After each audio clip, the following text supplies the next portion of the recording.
Bonjour, Valérie Harvey. Alors moi, j'ai écrit L'ombre du shinobi, une histoire qui se passe dans un Japon nordique. Donc le meilleur des deux mondes, ça allie les deux choses que j'aime le plus, soit le Japon et le Nord. Moi, j'aime ça l'hiver. Alors je vous en lis à l'extrait. Buntaro beugla. On est tous venus te donner une bonne leçon, Kagi dégénéré. Encore? Il me semble que tu perds toujours quand on se bat. Cette fois, nous sommes 8. À toi seul, tu ne pourras pas contrer toutes les attaques. Yumi s'avança un peu, mais il n'est pas seul. Buntaro se mit à rire. Yumi, beaucoup plus petite que son frère, très mince, ne paraissait en effet pas à la hauteur des guerriers plus musclés devant elle.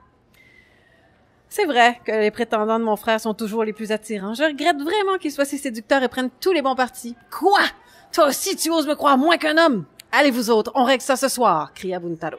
Pendant que 4 garçons couraient vers Taku, Buntaro s'élança seul contre Yumi. 3 compagnons restèrent prêts pour observer le combat, attendant que ce vague contretemps soit terminé. Buntaro avait prévu attaquer le guerrier roux lui-même et se venger de l'humiliation de leur dernière bataille, mais la provocation de cette petite fille avait été de trop. Ce serait réglé en un rien de temps, croyait-il. Mais la résistance le surprit.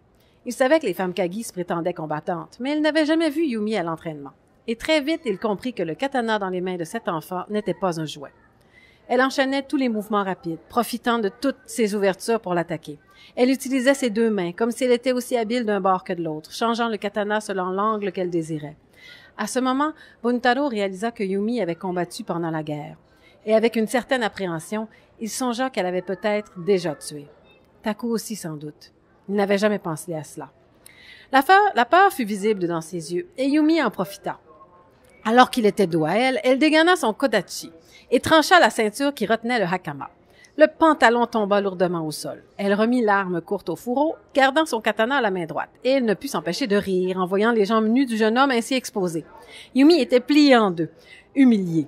Buntaro sortit de son embarras pour s'élancer vers elle en cet instant où il la croyait vulnérable, mais la guerrière en avait profité pour retirer ses sandales de bois qui la gênaient pour courir. Elle laissa Buntaro approcher, puis elle se releva vivement et lui en lança une. La sandale atterrit sur le visage du jeune homme et on entendit un craquement. Buntaro cria et tomba en tenant son nez douloureux. Voilà, merci beaucoup. J'espère que vous allez vous amuser.